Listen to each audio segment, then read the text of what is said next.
وہ اسے دیکھ رہی تھی جو کل تک اس کے لیے مہربان تھا۔ آج اس کی آنکھیں کسی درندے سے کم نہ تھی۔ اسٹیج پر بے حد مدھم سی روشنی چل رہی تھی، باقی پورا حال اندھیرے میں ڈوبا ہوا تھا۔ کیا کہا ہے تم نے؟ وہ آنکھوں میں سرخی لیے پوچھ رہا تھا۔ ماڈلنگ میرا سپنا ہے، میری مجبوری نہیں، وہ مضبوط بنی کہہ رہی تھی۔ خواب انسان کو برباد کرتے ہیں، وہ طنزیہ مسکرایا تھا۔ تمہارے خواب ہی تمہیں پیرس تک لے آئے اور انہی خوابوں نے تمہیں کلشمار کی CEO کے کمرے میں پہنچایا۔ فرحات درانی کی آواز بلند تھی، اس سے بھی بڑھ کر زمر اپنے لیے اس کے لہجے میں حقارت محسوس کر رہی تھی۔ میں اس کے کمرے میں؟ اس سے پہلے وہ اپنی صفائی میں وضاحت دیتی، وہ اس کی بات کاٹ گیا تھا۔ انہی خوابوں کی وجہ سے تم جیل پہنچ گئی، وہ کہہ رہا تھا۔ توہین و حد تک سے وہ کانپنے لگی۔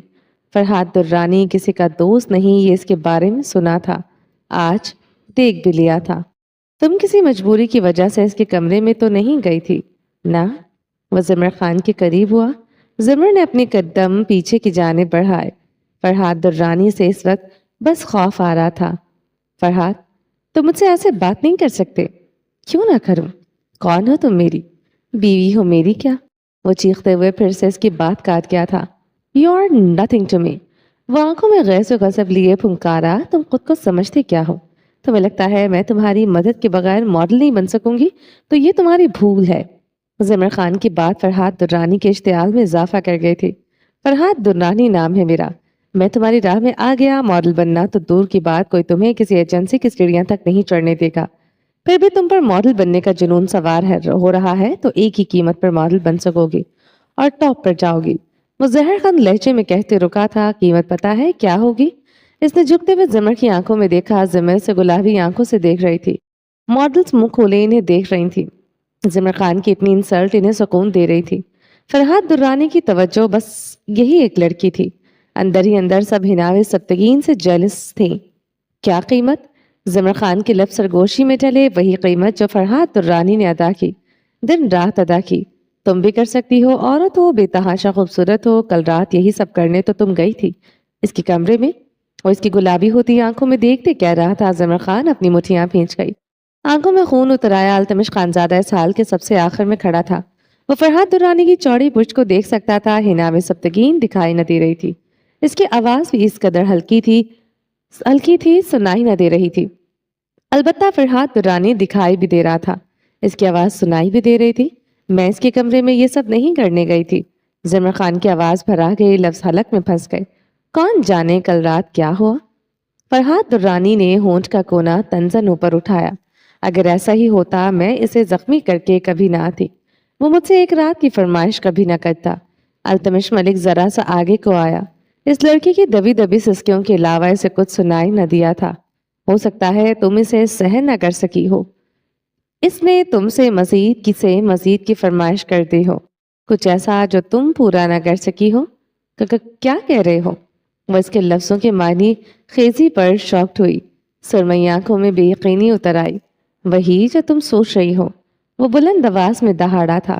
وہ تم سے ایک رات نہیں، مزید ایک اور رات مانگ رہا تھا۔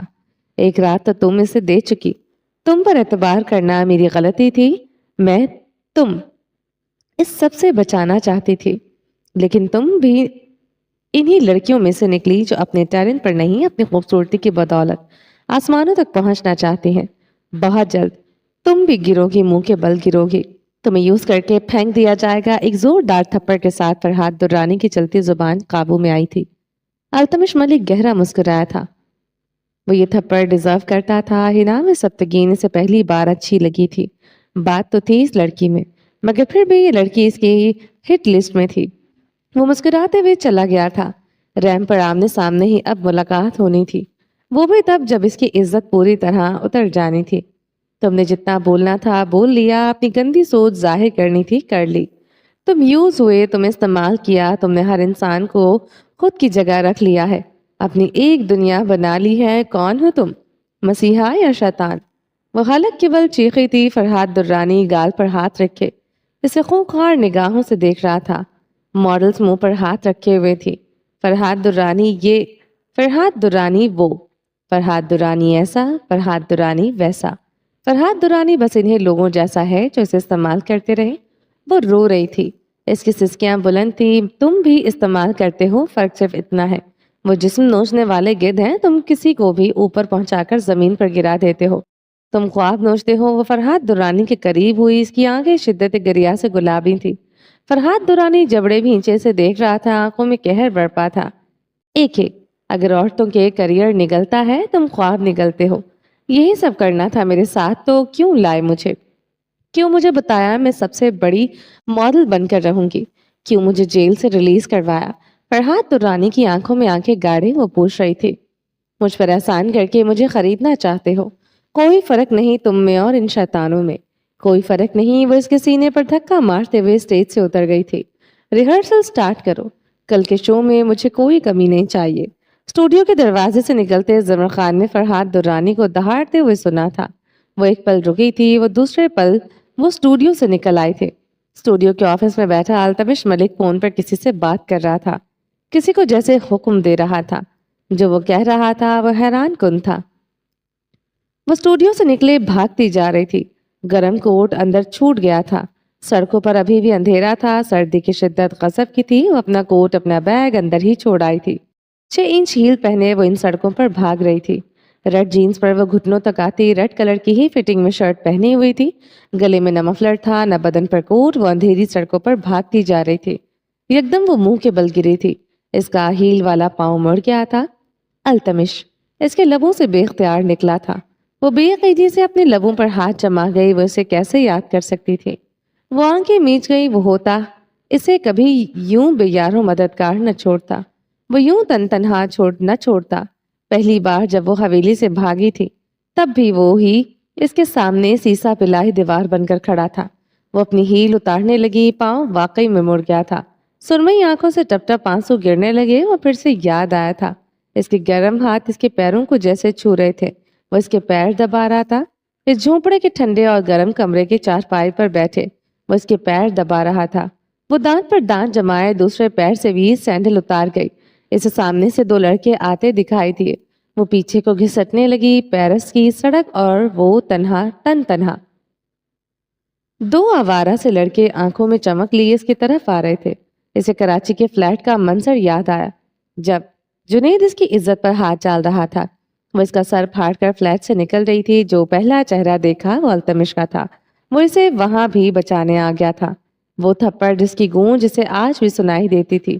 وہ گال پر ہاتھ رکھ گئی. تھپڑ مارا تھا مگر وہ آیا اسی کے لیے تھا. التمش وہ پیچھے کو گھسٹتے چیختی جا رہی تھی. آنکھیں موند لی التمش, بس وہ چیختی جا رہی تھی. وہ التمش کو پکار رہی تھی. پیرس کی سڑکوں وہ التمش کو پکارے. یہ بھی ہونا تھا اور یہ ہو رہا تھا. میم اسے اپنے قریب آواز سنائی تھی. زمر خان نے مچی آنکھیں کھولی. اس کے سامنے سوٹڈ بوٹڈ میں ایک آدمی کھڑا تھا. وہ لڑکے کہیں نہیں تھے. اس آدمی نے اس کی طرف گرم کوٹ بڑھایا. وہ آنکھوں میں حیرت لی سے دیکھ رہی تھی. ڈری سہمی سی, ہمیں ایک کے باس نے بھیجا ہے. یہ کہنا غضب ہوا تھا. وہ مزید خوف زدہ ہو گئی. میم خوف زدہ نہ ہو, وہ لڑکے چلے گئے ہیں. باس نے آپ کا کوٹ اور پرس بھیجا ہے. اس کے سامنے کھڑا آدمی اسے اس کا بیگ دے رہا تھا. زمر نے کپکپاتے ہاتھوں سے بیگ پکڑ لیا. زپ کھولتے اپنی چیزیں چیک کی. موبائل, کچھ پیسے, ضروری کاغذات, سب کچھ ویسے کا ویسے ہی تھا. وہ ابھی بھی ان لوگوں پر اعتبار نہیں کر رہی تھی. یہ ایک کے آدمی تھے. ایک فرحات درانی سے بھی 2 ہاتھ آگے تھا. زاویار خانزادہ سے بھی صفاق. اس کے نیچے کیسے وہ تڑپ رہی تھی. اس کی سانسوں کی تپش, اس کے جسم کی وہ خوشبو بھول نہیں پا رہی تھی. کچھ تو مانوس تھا. تھینکس. زمر خان نے بیگ لیتے اٹھنے کی کوشش کی. وہ اپنی کراہ دباتے پھر سے بیٹھ چکی تھی. میم میں آئی, سامنے کھڑے مرد نے شائستگی سے کہا تھا. مجھے ہاتھ مت لگانا. وہ انہیں دیکھتے غرائی. بظاہر وہ مضبوط بن رہی تھی مگر اندر سے وہ بری طرح سہمی ہوئی تھی. وہ آدمی جھکا تھا. وہ اس کا پاؤں ایک جھٹکے سے مروڑ ڈالا. زمر خان کے لبوں سے دل خراش چیخ برآمد ہوئی. سوری میم, باس نے کہا ہے آپ کو بحفاظت ہوٹل تک چھوڑ آئیں گے. اس کے لیے آپ کا یہاں سے اٹھنا ضروری ہے. زمر خان نے اسے گھور کر دیکھا اور اٹھنے کی کوشش کی. اس بار وہ کھڑی ہو چکی تھی. پاؤں کی مونچھ ختم ہو گئی تھی. درد ابھی بھی تھا مگر وہ چل سکتی تھی. اس کے سامنے کھڑے آدمی نے اس کے قدموں میں سلیپر رکھ دیے. گرم سافٹ سلیپر. ایک کی مہربانیاں زمر خان کو ہضم نہیں ہو رہی تھی. وہ پیر ان سلیپرز میں ڈال گئی تھی. اسے سکون ملا تھا. ایک بار پھر سے التمش یاد آیا۔ اس کے قدموں میں بیٹھا کیچڑ زدہ جوتے صاف کر رہا تھا، اس کے پیر اپنی شال سے صاف کر رہا تھا۔ زبر خان نے لب بھینچ لیے، کل سے وہ پتہ نہیں کیوں یاد آ رہا تھا۔ وہ ہوتا تو یہ نہ ہوتا، وہ ہوتا تو ایسا نہ ہوتا۔ اگلے ہی لمحے اس نے اپنی سوچوں کو جھٹکا تھا۔ وہ ہوتا تو وہ کبھی یہاں نہ آتی، بیٹھی ہوتی وہ پتھروں اور مٹی کے بنے جھونپڑے میں۔ اس گھر میں گزرے اذیتوں کے ادوار اس کی آنکھوں کے آگے آنے لگے۔ وہ سختی سے آنکھیں میچ گئی۔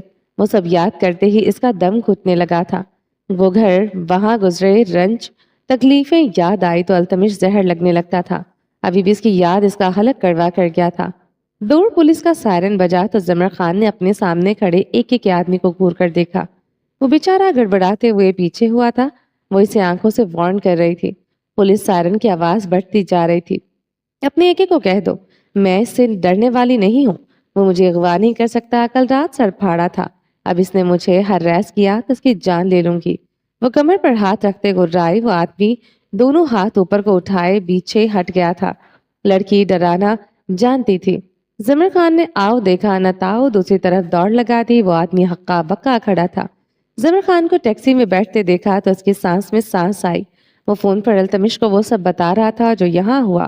التمش ملک کے لبوں پر مسکراہٹ گہری ہوئی۔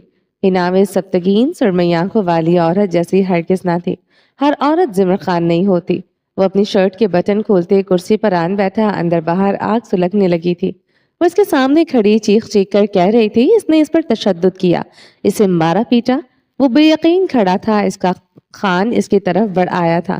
ان سے آنکھوں کی بدگمانی وہ آج تک بھول نہیں سکا تھا۔ وہ آنکھیں مون کیا تھا؟ اونچا لمبا مرد دہاڑے مار مار کر رو رہا تھا۔ ثانیہ، رینا، نیہا، تم تینوں سب سے پہلے سٹیج پر آؤ گی۔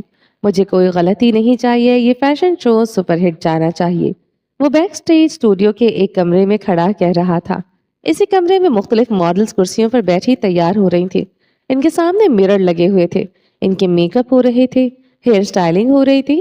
ان کے پاس مختلف میک اپ آرٹسٹ کھڑے تھے۔ زمر خان ایک کرسی پر بیٹھی یہ سب دیکھ رہی تھی۔ فرحات درانی اس کی طرف دیکھ بھی نہیں رہا تھا۔ فرحات درانی کا نظر ہٹا لینا یعنی سب کا نظر ہٹا لینا۔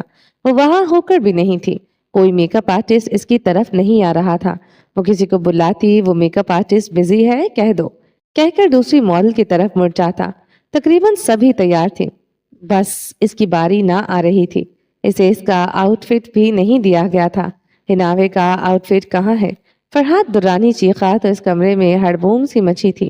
ماڈلز نے ایک دوسرے کو معنی خیزی سے دیکھا۔ سب کو یہی لگا تھا ہناوے آج ریمپ واک کر نہیں کرے گی۔ وہ سب تو اسے یہاں ڈھیٹوں کی طرح جمے دیکھ کر حیران تھی۔ فرحات درانی ہناوے سے غافل نہیں تھا، سب کو پتا چل گیا تھا۔ 2 منٹوں میں زمر کے سامنے اس کا آؤٹ فٹ رکھ دیا گیا تھا۔ زمر نے فرحات درانی کو دیکھا۔ وہ آف وائٹ پینٹ کوٹ میں ملبوس تھا، گلے میں ٹائی لگائے۔ وہ عام دنوں کی نسبت زیادہ وجیح اور پرکشش لگ رہا تھا۔ لب بری طرح بھیجے، آنکھوں میں ہلکی سی سرخی تھی۔ وہ بے حد سنجیدہ نظر آ رہا تھا۔ زمر خان کی طرف ابھی بھی نہیں دیکھا تھا۔ وہ بھی بے رخی سے نگاہیں پھیر گئی تھی، مگر اندر سے وہ بے حد سہمی ہوئی تھی۔ آج تو فرحات درانی کو اس کے ساتھ ہونا چاہیے تھا۔ زمر خان ڈریس اٹھاتے ساتھ والے کیبن کی طرف بڑھ گئی جو چینجنگ روم تھا۔ یہ بلو اور گولڈن سے کنٹراسٹ میں بلاؤز اور نیچے لالک سے گھیرے دار لہنگا تھا۔ اس کے بلاؤز پر بہت خوبصورتی ملٹی کام ہوا ہوا تھا۔ بازو سلیو لیس تھے۔ اس آؤٹ فٹ پر دوپٹہ نہیں تھا، لہنگے کے ساتھ ہی دوپٹہ اٹیچ تھا جو مخصوص سٹائل سے ایک شانے پر لینا تھا۔ فی الوقت وہ دوپٹہ زمین پر لہرا رہا تھا۔ جب وہ باہر آئی سب ماڈلز اسے دیکھ کر نگاہیں پھیر کر رہ گئی تھی۔ وہ بنا کسی میک اپ کے غضب ڈھا رہی تھی۔ فرحات درانی اور اس کی نگاہیں ملی تو فرحات درانی سے لمحے میں رخ موڑ گیا تھا۔ ہناوے کا آؤٹ فٹ ٹھیک کرو، وہ حکم دیتے چلا گیا۔ ایک سٹائلسٹ زمر کی طرف بڑھتے اس کا ڈریس ٹھیک کرنے لگی۔ اس کا اونچا سا جوڑا بنایا گیا، سر پر کچھ ملتی سی ایکسیسریز لگائیں۔ بلاؤز کے پیچھے باریک ڈوریاں تھی، اس کی بیک لیس نمایاں ہو رہی تھی۔ زمر خان نے گہرے سانس لیے، اسے یاد آیا تھا وہ کسی کی بیوی ابھی تک ہے، وہ اسے ایسے دیکھتے مر جائے گا۔ اگلے ہی پل وہ پھر سے اپنا خیال چھٹک گئی، وہ اسے ایسے دیکھتے مر ہی جائے اچھا ہے۔ اسے یوز لیس مرد اپنی زندگی میں نہیں چاہیے تھا۔ اس نے گہرے گہرے سانس لیتے اپنی آنکھوں کی نمی پیچھے دھکیلی۔ اب آلیان خان یاد آیا تھا۔ وہ آنکھیں میچ گئی، میں ان کے لیے مر گئی۔ اسی دن مر گئی تھی جس دن عالیان خان نے اسے بے سہارا چھوڑ دیا تھا۔ ایک گارڈ کے ساتھ اس کا نکاح کرتے وہ اس کے بوجھ سے آزاد ہو گئے تھے۔ ارتضیٰ خان اب آنکھوں کے آگے آیا، اس پر لعنت بھیجی، گولی ماری تھی اسے۔ ایسے بھائی سے بھائی نہ ہونا بہتر ہے۔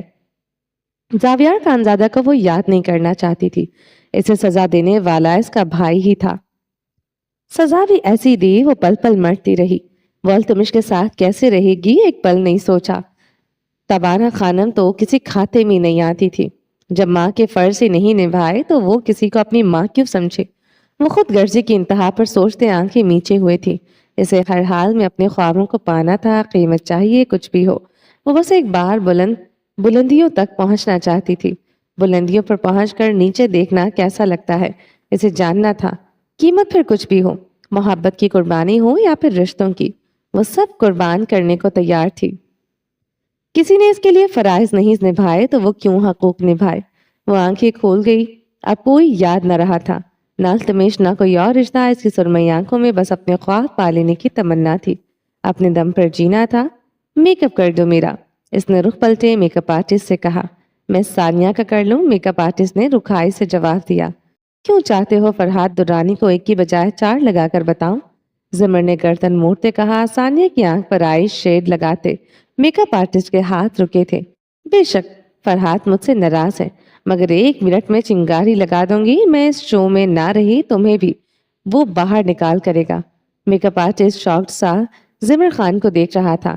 اتنا اونچا مت اڑو، یہ نہ ہو جلد نیچے آ جاؤ، یہ دنیا بڑی ظالم ہے۔ فرحات درانی بھی اس ظالم دنیا کا حصہ مٹریلا ڈوز مرد ہے جسے خود غرض اپنے زخموں سے پیار اور سب سے پہلے خود کو رکھتا ہے۔ ثانیہ اس پر تمسخراتی ہنسی ہنسی تھی۔ اب نہیں رکھے گا؟ زمر خان مسکراتے ہوئے رخ موڑ گئے تھے۔ مرر میں آئیبرو چکاتے اپنے پیچھے کھڑے میک اپ آرٹسٹ کو دیکھا۔ سوری ثانیہ، تم فرحات درانی کے غصے کو جانتی ہو۔ وہ ثانیہ سے معذرت کرتے زمر خان کی طرف بڑھ آیا۔ جو جیسے ہو وہ اس سے ویسے ملتی ہے تھی، ورنہ یہ دنیا اسے ہی نگل جاتی۔ وہ پیٹ پر ہاتھ رکھے ہنس پڑی۔ اس کے گال میں پڑنے والا ڈمپل گہرا تھا۔ میک اپ آرٹسٹ خاموشی سے اس کا میک اپ کر رہا تھا۔ زمر خان کا دل دھک دھک کر رہا تھا۔ ریمپ پر واک کرنا اس کا سپنا تھا، آج وہ اپنے پہلے خواب کی طرف بڑھ رہی تھی۔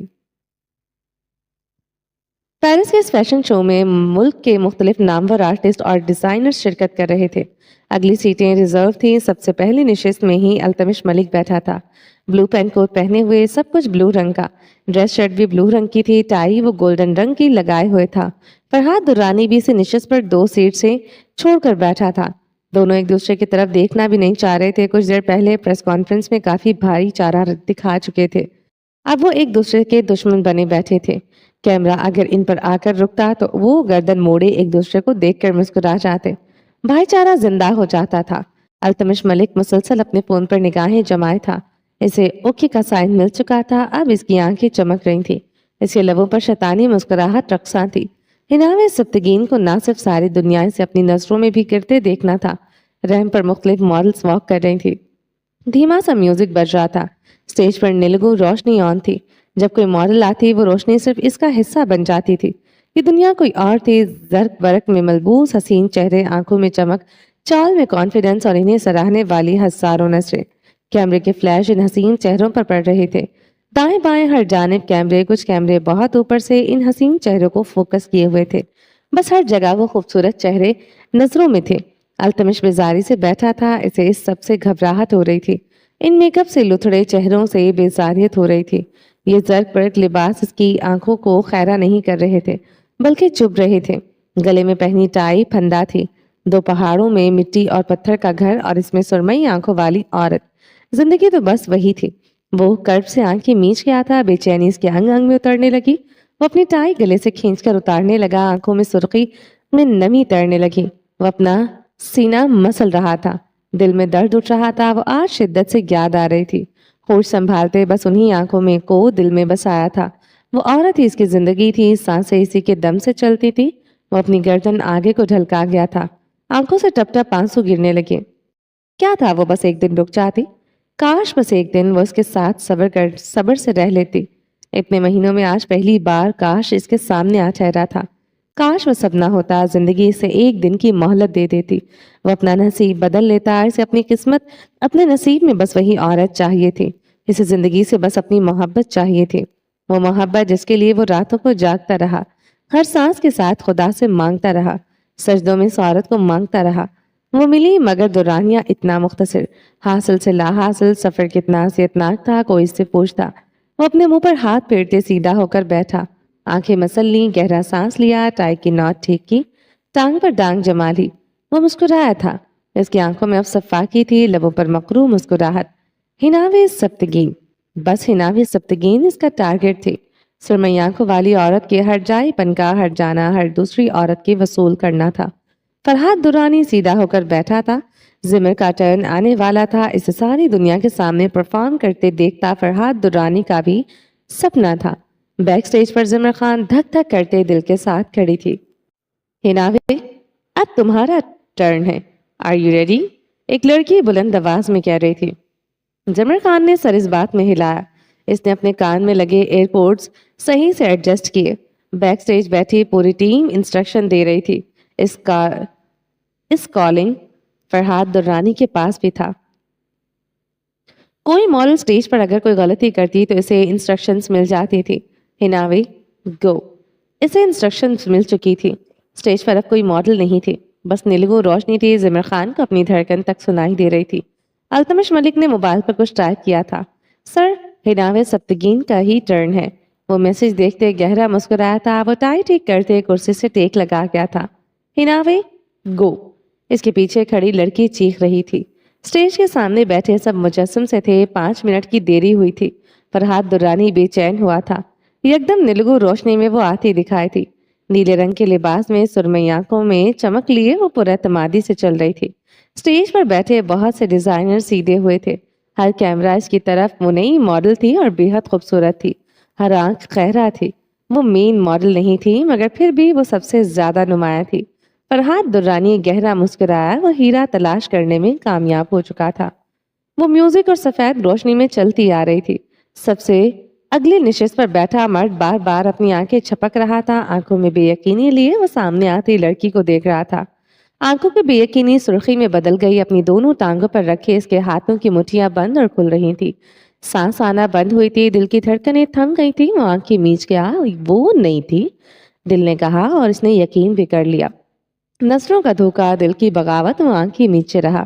سٹیج پر کھڑی لڑکی کمر پر دونوں ہاتھ رکھ کے مختلف پوز دے رہی تھی۔ تالیاں بجانے میں سب سے آگے فرحات درانی تھا۔ وہ لڑکی فرحات درانی کو دیکھتے مسکرائی۔ التمش نے اپنی آنکھیں کھولی، ایک بار پھر سے نظروں کا دھوکا ہوا تھا۔ وہ حقیقت کا روپ دھارے اس کے سامنے کھڑی تھی۔ وہ کبھی یقین نہ کرتا، وہ مر کر بھی یقین نہ کرتا، مگر یہی تو اس عورت کا خواب تھا، یہی تو اس عورت کو پہنچنا تھا۔ التمش ملک نے اپنی آنکھیں 2 انگلیوں سے بس لی، آنکھوں میں جیسے ریت چبھ رہی تھی، سرخی لہو رنگ میں بدل رہی تھی، درد دل سے ہوتا وجود میں اترنے لگا۔ وہی تھی، ہاں وہ وہی تھی، یہ نظروں کا دھوکا نہیں تھا، یہ دل کی بغاوت نہیں تھی، وہ وہی تھی۔ التمش کو سب گھومتا محسوس ہوا، اسے چکر آنے لگے، وہ اپنے بال مٹھیوں میں جکڑ گیا تھا۔ جس چہرے پر کسی غیر کی نظر برداشت نہیں تھی، آج ہر مرد کی اس پر نظر تھی۔ وہ گہرے گہرے سانس لینے لگا، وہی تھی، ہاں وہ وہی تھی، یہ نظروں کا دھوکا نہیں تھا، یہ دل کی بغاوت نہیں تھی، وہ وہی تھی۔ التمش کو سب گھومتا ہوا محسوس ہوا، اسے چکر آنے لگے، وہ اپنے بال مٹھیوں میں جکڑ گیا۔ جس چہرے پر کسی غیر کی نظر برداشت نہیں تھی، آج ہر مرد کی اس پر نظر تھی۔ وہ گہرے گہرے سانس لینے لگا۔ التمش نے اپنے بال بے دردی سے نوچ ڈالے، اس کے پاس پسٹل ہوتی وہ اسی وقت خود کو گولی مار دیتا۔ وہ جسم جو اسے لگتا تھا خدا نے صرف اس کے لیے بنایا ہے، وہ آج اس کا نہ رہا تھا۔ وہ چکراتی نگاہوں سے اس کی بیک پر وہ تل ڈھونڈ رہا تھا جس کی نشاندہی کرتے اسے لگا جیسے خزانہ مل گیا۔ وہ کتنی راتوں کو سویا نہ تھا، اس تل تک صرف اسے رسائی تھی، وہی بس اسے چھو سکتا تھا، وہی بس اسے چوم سکتا تھا۔ وہ چکراتی نگاہوں سے اسے دیکھ رہا تھا، اس کی موبائل سکرین روشن ہو رہی تھی۔ سر، ہناوے سبتگین سٹیج پر موجود ہے، بس کچھ ہی دیر میں ہناوے سبتگین کے ساتھ وہی ہوگا جو کسی نے سوچا بھی نہ ہوگا، یہ اس کی پہلی اور آخری ریمپ واک ہوگی۔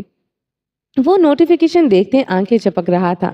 سٹیج پر لڑکی ہناوے تھی، اس کی زمر نہ تھی، ہاں وہ اس کی بیوی نہیں ہے، خود کو یقین دلانے کی کوشش کی۔ ہناوے ایک چکر لگاتے پھر سے سامنے آئی۔ وہ اس کی محبت نہیں ہے، وہ اس کی عزت نہیں ہے، وہ ہناوے سبتگین ہے۔ وہ آنکھیں میچتے بار بار کھول رہا تھا۔ زمر خان نے کمر پر ہاتھ رکھ کے فرحات درانی کو دیکھا۔ تالیوں کی گونج پڑی تھی۔ اس نے مسکراتے ہوئے نظر گھمائی، وہ مجسم ہوئی تھی۔ سب کچھ رک گیا، یہ لمحہ رک گیا، زمین و آسمان کی گردش رک گئی تھی، یہ دل رک گیا تھا۔ سرمئی اور براؤن آنکھوں کا ٹکراؤ ہوا تھا۔ دونوں بے یقینی سے ایک دوسرے کو دیکھ رہے تھے۔ بے یقینی ہی تھی جو ان آنکھوں میں ایک جیسی تھی، باقی ہر جذبہ فنا تھا۔ وہ دونوں فنا ہو چکے تھے۔ سامنے بیٹھا مرد التمش خانزادہ نہیں تھا، سامنے کھڑی عورت زمر خان نہیں تھی۔ نظروں کا دھوکہ، دھڑکتے دل کی بغاوت۔ وہ فریز ہو گئی، مجسم ہو گئی، نہ آگے بڑھ سکی نہ پیچھے۔ ان لمحوں کی طرح وہ ٹھہر گئی تھی۔ سب غائب ہو گیا، سب سیاہ ہو گیا۔ رہ گئے تھے وہ دونوں، بس وہ دونوں۔ سرمئی آنکھیں براؤن آنکھوں میں گڑی تھیں، براؤن آنکھیں سرمئی آنکھوں میں گڑی تھیں۔ سامنے بیٹھے مرد کی آنکھوں میں کوئی شبہ نہ رہا۔ وہ اس کی زمر تھی، وہ اس کی زمر بیوی تھی، وہ اس کی بیوی تھی۔ مجسم کھڑی لڑکی ابھی بھی بے یقینی تھی۔ سامنے بیٹھا مرد التمش خانزادہ نہیں تھا، اس کا شوہر نہیں تھا۔ وہ بس نظروں کا دھوکہ تھا، دل کی بغاوت تھی۔ اس کے کان میں کچھ سنائی دے رہا تھا، اسے واپس آنے کو کہا جا رہا تھا، مگر وہ پتھر ہی رہی، وہاں سے ہل نہ سکی تھی۔ کیمرے اس پر رک گئے، روشنی اس پر ٹھہر گئی۔ فرحات درانی سے پریشانی سے دیکھ رہا تھا۔ وہ مسلسل اپنی ٹیم کو ہدایت دے رہا تھا۔ بیک سٹیج پر سب حق دک کھڑے تھے، باقی ماڈلز اپنے ٹرن کے لیے تیار کھڑی تھی، مگر زمر خان سٹیج پر فریز ہو چکی تھی۔ زمر خان نے یکدم ہچکی لی، اس کی آنکھیں خوفناک حد تک پھیلی تھی۔ وہاں لگی بڑی بڑی سکرینز پر بس وہ دکھائی دے رہی تھی۔ التمش ملک بے سانس سا اسے دیکھ رہا تھا۔ التمش نے اپنے موبائل کی نوٹیفیکیشن میں ہناوے کے لیے آیا میسج دیکھا۔ اپنے لفظ یاد کیے، کل ہناوے سبتگین کی عزت ساری دنیا کے سامنے اترے گی۔ التمش کی سانس اٹکنے لگی، اسکرین پر اس کی بیک نمایاں تھی۔ زمر خان کی آنکھوں میں خوف تھا، اس کے بلاؤز کی ڈوریاں کھل رہی تھی، جو شاید کھل چکی تھی۔ اس نے ایسا کچھ محسوس کیا، وہ پلٹ نہ سکتی تھی، نہ آگے اب بڑھ سکتی تھی۔ التمش ملک اپنی نشست سے اٹھتے بھاگتے ہوئے اسٹیج تک پہنچا۔ سب کی نگاہوں کا مرکز اب وہ تھا۔ کچھ کیمرے اب اشمارٹ کمپنی کے CEO پر تھے۔ جمپ مار کر وہ اسٹیج پر چڑھا تھا۔ سب اپنی اپنی نشستوں سے اٹھ چکے تھے۔ اسکرین پر ہناوے کی بیک نمایاں تھی، ڈوریاں ٹوٹ چکی تھیں۔ نیلے کوٹ میں اونچا لمبا مرد ہناوے سبتگین کو اپنی باہوں میں لے چکا تھا۔ اشمارٹ کا CEO ایک ماڈل کو سینے سے لگائے ہوئے تھا، اس کی بیک اس کے مضبوط بازوؤں میں چھپ گئی تھی۔ ہناوے سبتگین اشمارٹ کے CEO کے سینے میں چھپ چکی تھی۔ فرحات درانی بھی اسٹیج پر چڑھ آیا۔ وہ جلدی سے زمر کی طرف بڑھا، التمش آنکھوں کے اشارے سے اسے اپنی طرف بڑھنے سے روک چکا تھا۔ وہ ہناوے سبتگین کی طرف بڑھتا ہر قدم روک چکا تھا۔ فرحات درانی اس کی آنکھوں کی سرخی پر رک گیا تھا، اس کی آنکھوں کی جنونیت پر ٹھہر گیا تھا۔ ہر کیمرہ، ہر اسکرین پر بس وہ دونوں دکھائی دے رہی تھے۔ ہناوے سبتگین آنکھیں نیچے کانپتے ہوئے اشمارٹ کے CEO کے ساتھ کی چپکی ہوئی تھی۔ وہ اس کی باہوں کے حصار سے نکلنے کو تیار نہ تھی، نہ اشمارٹ کا CEO اسے چھوڑنے کو تیار تھا۔ بس اسٹیج سے ایک لڑکی بھاگتی ہوئی آئی، اس کے ہاتھ میں شال تھی جو زمر خان پر اوڑھا دی گئی تھی۔ التمش ملک اسے اچھی طرح خود کے ساتھ لگائے بیک سٹیج سے اتر گیا تھا۔ کہانی کو ایک نئی کہانی مل گئی تھی۔ اشمارٹ کا CEO ایک ماڈل کی باہوں کا اسیر تھا۔ وہی ماڈل کل رات کمپنی کے مالک کے کمرے میں پائی گئی تھی۔ اس کہانی کے کردار اس منظر سے اب پوری طرح غائب ہو چکے تھے۔ یہ فیشن شو فلاپ ہوتے ہوئے بھی ہٹ ہو چکا تھا۔ روشنا سے ملتے اس نے کچن میں بیٹھتے کھانا کھایا تھا۔ آریانی سے یہاں لاتے کمرے میں چلا کیا تھا، کھانا تک اس نے نہیں کھایا تھا۔ وہ رات گئے تک لاؤنج میں بیٹھی تھی۔ روشنا کی الجھن بھری نگاہوں پر وہ لب کاٹتے کمرے میں آ چکی تھی۔ کمرے میں داخل ہوتے اسے جو منظر دیکھنے کو ملا، وہ زرمش کی آنکھیں گلابی کر گیا تھا۔ کمرے میں ایک عدد صوفے کا اضافہ ہو چکا تھا۔ وہ صوفے پر ہی لیٹا موبائل میں کچھ ٹائپ کر رہا تھا۔ صوفے پر ایک کمبل بھی پڑا تھا، جس کا صاف مطلب تھا وہ صوفے پر ہی سوئے گا۔ یہ صوفہ بطور خاص اسی مقصد کے لیے کمرے میں ڈالا گیا تھا۔ وہ بھی آنکھوں میں لا تعلقی سجائے بیڈ کی طرف بڑھ گئی۔ وہ چاہتی تھی وہ اسے ایک نظر دیکھے اور جان لے، اسے بالکل فرق نہیں پڑتا وہ صوفے پر سوئے یا زمین پر، وہ کہیں بھی رہے، اسے کیا۔ وہ بیڈ پر بیٹھتے ہی اسے دیکھ رہی تھی۔ ہیزل آنکھوں میں سلگن تھی۔ تمہیں کچھ چاہیے؟ آریان نے گردن ترچھی کرتے اسے دیکھا۔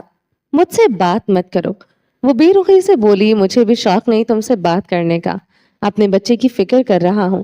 وہ سنجیدگی سے بولتے اپنے موبائل پر نگاہیں جما گیا، جیسے اس سے زیادہ ضروری کوئی کام نہیں۔ اگر بچے کی ماں سلامت ہے تو بچہ بھی صحیح سلامت ہوگا۔ زرمش نے تنگ کر کہا، اگر بچے کی ماں یوں ہی روتی دھوتی رہے گی بچے کی سلامتی پر خطرہ آ سکتا ہے۔ وہ موبائل پر نگاہیں گاڑے رہا، یعنی وہ اتنا بھی لا تعلق نہیں تھا جتنا وہ سوچے ہوئے تھی۔ بچے کی ماں کو بچے کے باپ سے زیادہ فکر ہے۔ زرمش نے غصے سے جواب دیا۔ اس کا بچے کی ماں کہنا زرمش کو عجب سا غصہ دلا رہا تھا۔ بچے کی ماں کو بچے کی کتنی فکر ہے یہ بچے کا باپ اچھی طرح جانتا ہے۔ وہ طنزیہ مسکرایا، نظریں موبائل پر ہی گاڑے رہا۔ ایسا بھی کیا کر ڈالا بچے کی ماں نے؟ زرمش نے سلگتے ہوئے پوچھا۔ آریان نے ایک بار پھر اسے دیکھا، تمسخراتی نگاہیں۔ تمہیں گولی مارنے کے علاوہ جو جرم ہے وہ گنواؤں گا۔ وہ اس کی نگاہوں پر تپ اٹھی تھی۔ جرم تو بہت ہیں، مجھے گنوانے نہیں۔ آریان کی نگاہوں کا تمسخر بڑھتا رہا۔ وہ لب کھینچے اس کی آنکھوں میں دیکھ رہی تھی۔ بیوی تو بنا کر رکھنا نہیں چاہتے تو مجھے ایسے مت دیکھو۔ وہ زرمش کی بات پر سیدھا ہو کر بیٹھا تھا، دونوں ہاتھ کی انگلیاں باہم پیوست کر لی، ذرا سا آگے کو ہوا۔ کیسے دیکھ رہا ہوں میں؟ زرمش اس کے سٹائل مارنے پر دہک اٹھی تھی۔ یہ پوچھنے کے لیے ایسے سٹائل مار کر بیٹھا تھا، گہری نگاہیں اندر تک اتر جانے والی۔ وہ زرمش کی بات پر ہنسنے لگا تھا، صوفے کی سطح پر سر رکھے وہ ہنس رہا تھا۔ زرمش خفت زدہ سے اسے دیکھ کر رہ گئی تھی۔ وہ واقعی میں اسے ایسے ہی دیکھ رہا تھا، اس نے خود کو دیکھا تھا اسے ایسے دیکھتے ہوئے۔ کچھ دیر بعد وہ سیدھا ہوا، اپنی ہنسی روکے اسے پھر سے دیکھنے لگا۔ اب کیسے دیکھ رہا ہوں؟ انتہائی سنجیدگی سے پوچھا، جیسے پہلے کبھی نہیں دیکھا۔ وہ نگاہیں چرا گئی تھی۔ کیسے نہیں دیکھا؟ وہ سنجیدہ تھا، سٹل اس پر نگاہیں جمائے۔ اتنی لا تعلقی تو تب بھی نہیں تھی جب مجھے اپنے پاس قید کر رکھا تھا، جب میں تمہاری کچھ نہیں رکھتی تھی۔ بھیگی آواز میں کہہ دیا، لہجہ شکوہ کے نہ ہوا۔ اب کیا لگتی ہو؟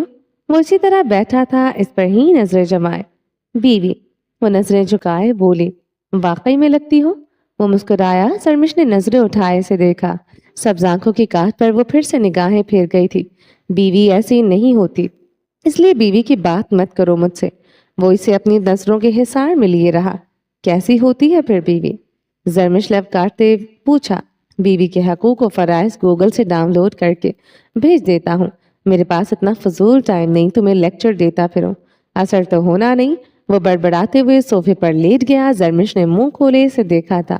اس سے پہلے وہ کچھ کہتی اس کے موبائل پر بیپ ہوئی تھی، وہ ان بلاک ہو چکی تھی۔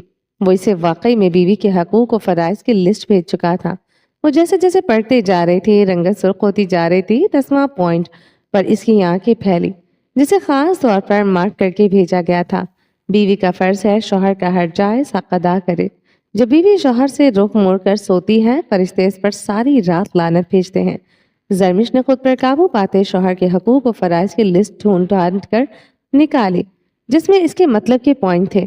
وہ آریان کو بھیجا۔ آریان خانزادہ سلگتی نگاہوں سے زرمش کی بھیجی لسٹ پڑھ رہا تھا۔ بیوی کو ستانے والا جہنمی ہے، اس پوائنٹ پر ریڈ مارک کیا ہوا تھا۔ آریان نے ایک اور لسٹ نکالی، اپنی پسندیدہ لائن کو ریڈ مارک کیا۔ زرمش نے پڑھتے ساتھ ہی لب بھینچ لیے۔ جب عورت اپنے شوہر کو ستاتی ہے تو جنت کی حوریں کہتی ہیں، اللہ تمہیں ہلاک کرے، یہ تمہارے پاس مہمان ہے، جلد وہ تمہیں چھوڑ کر ہمارے پاس آئے گا۔ زرمش یہ پڑھتے بڑھ بڑھ جلی تھی۔ تمہیں یقین ہے تم جنت میں جاؤ گے؟ یہ میسج موصول ہوتے آریان خانزادہ کو پتنگے لگے تھے۔ آئیبرو تن گئے۔ الحمدللہ، تم سے جان چھڑوا لی تو ضرور جاؤں گا۔ سلگتے ہوئے ٹائپ کیا، اپنے اپنے اعمال قبر میں جاتے ہیں، بیوی نہیں جاتی۔ زرمش حاکم خان بے حد سنجیدہ ہو چکی تھی۔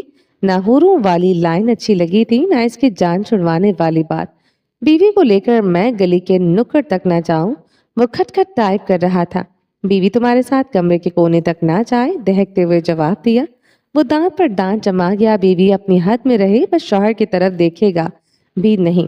آریان کے جبڑے بھینچتے لکھا، بیوی حد میں ہی ہے، شوہر بیوی کی طرف دیکھے، بیوی ایسا چاہتی بھی نہیں۔ غصے سے لکھ کر بھیجا، بیوی اب بس بچے کی ماں ہے۔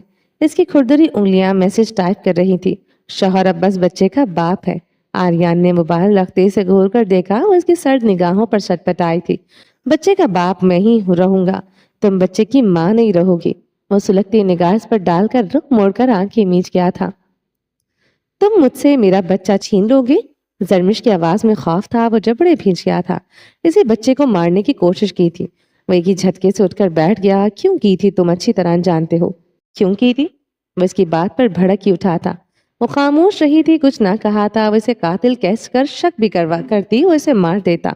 پہلے جیسی بات کہاں رہی تھی، سب آنکھیں اب بدل گئی تھی۔ کہوں نا، چیخ چیخ کر قاتل کہوں میں؟ اس نے تمہارے بابا کو مار ڈالا۔ پورے مجموعے سنا تھا آریان قاتل ہے۔ یہ بچہ تمہارے لیے غلاظت کے سوا کچھ نہیں۔ چیخو چلاؤ، کچھ اٹھا کے مجھے دے مارو، باہر میری بہن بھی سنے۔ گریبان پھاڑ پھاڑ کر بین ڈالو اور کچھ نہیں سڑکوں پر نکل جاؤ۔ وہ دبی آواز میں کہتے اس پر خونخوار نگاہیں گاڑے ہوئے تھا۔ وہ خاموشی سے سنتی رہی، کچھ نہ کہا۔ وہ بات بڑھانا نہیں چاہتی تھی۔ جب وہ بات بڑھانا چاہتی تھی، سامنے بیٹھا مرد سمیت لینا چاہتا تھا۔ اب وہ سمیت لینا چاہتی تھی، وہ بڑھا رہا تھا۔ جیسا تم چاہتی ہو ویسا ہی ہوگا، کوئی حق نہیں رہے گا۔ یہ بچہ تمہارے پاس نہیں رہے گا، تمہارے پاس رہا تو اسے یہی سکھاؤں گی، اس کا باپ قاتل ہے۔ میں اسے دوسرا آریان اور زرمش نہیں بننے دوں گا۔ آریان خانزادہ کی بات اس پر اس نے نگاہیں اٹھائے سے دیکھا۔ میرا بچہ میری اور تمہاری جیسی زندگی نہیں جیے گا۔ میرے بچے کی نظر میں اس کا باپ اس کے نانا کا قاتل نہیں ہوگا۔ جس دن میرا بچہ میرے پاس آئے گا، اسی دن تمہیں سارے ثبوت ملیں گے۔ اس سے پہلے تمہیں کوئی جسٹیفیکیشن صفائی ثبوت نہیں دوں گا۔ تم میری طرف ایک قدم بھی بڑھاؤ، میں نہیں چاہتا۔ جس دن سب ختم ہوگا، اسی دن ساری سچائیاں کھلیں گی۔ جو عورت مجھے قاتل کہے، میرے بچے کو مارے، مہینوں میرے ساتھ رہتے، اجنبی رہے، ہر بات مجھ سے چھپائے، مجھ سے زیادہ اہم دوسروں کو جانے، اسی عورت کی طرف میں دیکھوں بھی نہ۔ وہ اسے دیکھتی کہہ رہا تھا۔ زرمش اپنے آنسو روکنے کی ناکام کوشش کر رہی تھی۔ سارے ثبوت تمہاری ہی طرف جاتے تھے۔ بابا کو تم ہی مارنا چاہتے تھے، وہ میرے سامنے خون میں لت پت پڑے تھے۔ آریان، تم ہی تھے میرے بابا کے سب سے بڑے دشمن۔ وہ زیانی چیخی تھی۔ آہستہ بولو، وہ بھی چیخا تھا۔ زرمش سہم کر اسے دیکھنے لگی۔ وہ آریان مر گیا جسے تم بھرے مجموعے میں قاتل کہو۔ وہ سر جھکائے رہے۔ آریان نے خونخوار لہجے میں کہا، تم ازلان کے ساتھ رہی تو کیا میں تمہیں بھرے مجموعے میں رسوا کر دوں؟ تم پر شک کروں؟ تم نے شک کیا ہے، تم نے مجھے میری نظروں میں رسوا کیا ہے۔ وہ رو پڑی تھی۔ وہ قہر بار نگاہوں سے گھورتا رہا۔ اپنی نظروں میں رسوا ہونے سے رو رہی ہو؟ مجھے تم نے کسی کے سامنے سر اٹھانے کے قابل نہیں چھوڑا، میری ماں کی نظروں کے سامنے بھی نہیں۔ نظر نہیں ملاتا ان سے، کہیں وہ بھی مجھے قاتل نہ کہتے۔ خوشی خوشی آئی تھی تمہیں لینے، ان بازوں پر انہیں اٹھا کر لے گیا تھا۔ وہ بازو اٹھائے کہہ رہا تھا۔ زرمش نے اس کی آنکھوں میں نمی دیکھی تھی۔ ہر بار تم مجھے درد نہیں دے سکتی، وہ اتنا زیادہ نہیں دے سکتی۔ وہ بالوں میں انگلیاں پھیرتے صوفے پر لیٹ چکا تھا۔ رخ پلٹ گیا، زرمش بھی لیٹتی، لبوں پر ہاتھ جما گئی تھی۔ وہ اس کی گھٹی گھٹی سستیاں سن رہا تھا۔ موبائل وائبریشن پر اس نے فون دیکھا۔ موم کالنگ پر وہ اٹھ کر بیٹھا تھا۔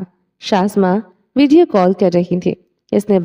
اس نے بال انگلیوں سے سوارے اور زرمش کی طرف بڑھا، اسے شانوں سے جکڑے سیدھا کیا۔ وہ سیدھی ہوتی اسے گلابی آنکھوں سے دیکھ رہی تھی۔ وہ رلا کر اسے منانے آیا، وہ بالکل نہیں مانے گی، سوچ لیا تھا۔ اٹھو، اپنا حلیہ صحیح کرو۔ وہ سنجیدگی سے بولتے صوفے کی جانب بڑھا، کمبل اٹھاتے الماری میں رکھا اور زرمش کے پہلو میں تکیے رکھتے نیم دراز ہوا۔ زرمش ہونک بنی سے دیکھ رہی تھی۔ آنسو صاف کرو اپنے۔ وہ اس کے بہتے آنسو دیکھتے جھنجھنائے، وہ الجھن بھری نگاہوں سے اسے دیکھ رہی تھی۔ موم کے سامنے ایک آنسو نہیں بہنا چاہیے۔ میری موم کو مزید کوئی ٹینشن، غم دیا، میں بہت برا سلوک کروں گا، بھول جاؤں گا میرے بچے کی ماں ہوں۔ وہ انگلی اٹھائے وارن کرتے بولا تو زرمش نے جلدی سے آنسو صاف کیے۔ السلام علیکم موم۔